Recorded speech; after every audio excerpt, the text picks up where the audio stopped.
كنت تسوي انترفيو وأمورك كلها تمام، يتكلموا عن الشركة ويتكلموا عن دورك وكل المواضيع سهلة، إلين جاء السؤال الصعب: What are your salary expectations؟ لا تقلق، حقول لك كيف تجاوب وتحصل أفضل عرض. النصيحة الأولى: قولها رينج وما تدي رقم ثابت، لأنه أكبر غلط أنت ممكن تسويه إنك تقول رقم محدد، لأنه أنت كده حتكون أقل من البادجت حقتهم أو حتحدد لنفسك سقف معين. والحل إنك دائما تقدم رينج يخليك في مساحة التفاوض، فممكن تقولها I'm looking for a salary in the range of 5,000 to 7,000 depending on the full compensation package. النصيحة الثانية: لو العرض اللي حصلته كان أقل من توقعاتك، لا تسكر الموضوع بسرعة، خذ نفس واظهر إنك قدرت العرض المقدم ليك، لكن وضح لي إنك تستحق الأكثر بطريقة احترافية. فممكن تقول Considering my experience and the industry standards, I believe a salary adjustment would be fair. النصيحة الثالثة: لو ما في مساحة للزيادة، فكر في المزايا. لو قالوا ليك إن هذا أعلى رقم يقدروا يقدموه،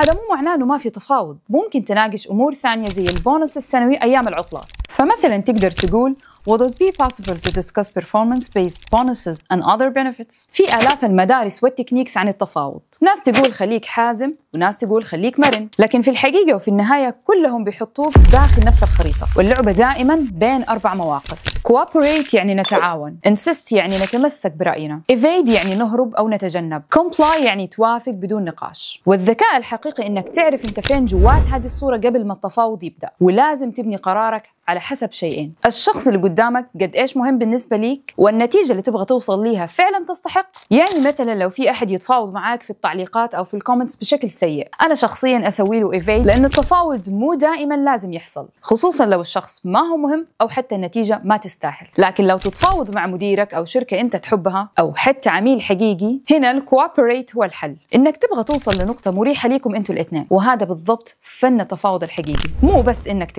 إنك تكسب بشكل يخلي الطرف الآخر كمان مرتاح. ولو تبغى تسألني إيش أهم مهارة لازم تكتسبها في عملك، حقول لك التفاوض، لأن اللي ما يعرف يتكلم، يطلب أو يرفض ويقنع، حيكون مظلوم وتروح عليه الفرص، وحيتقدم عليه ناس أقل منه. بس الصراحة اللي حيغير فعلا مستواك إنك تطبق هذه المهارة جوات مواقف حقيقية، في انترفيو وفي اجتماع وفي التفاوض على الراتب وفي إيميل رسمي وكمان في البرزنتيشن. وعشان كده سوينا ليك برنامج تدريبي متكامل مبني على مسار تدريجي وعملي، مو بس حيساعدك تتكلم إنجليزي بشكل كويس، كمان حيعلمك كيف تستخدم اللغة جوات بيئة العمل بشكل احترافي، حيعلمك تتفاوض وتتكلم وتطالب بحقك بدون ما تتوتر أو تضايق أحد. هذا البرنامج يجمع كل المهارات اللي تكلمنا عنها. الكتاب الأساسي يغطي الموضوعات الرئيسية، مقسم ل7 فصول رئيسية و200 موضوع فرعي، وأكثر من 4000 جملة شائعة في البزنس إنجليش، من أول مقابلة العمل إلين الاجتماع والتفاوض على الراتب، أو لو تقدم عرض قدام إدارة أجنبية. وكمان معاك 7 كتب هدية: كتيب خطة 90 يوم، واللي حتلاقي فيه خطة مذاكرة المجموعة بالتفصيل، كتاب الإنجليزية للسفر، وهذا الكتاب يدرس ككورس فعلي في الخليج،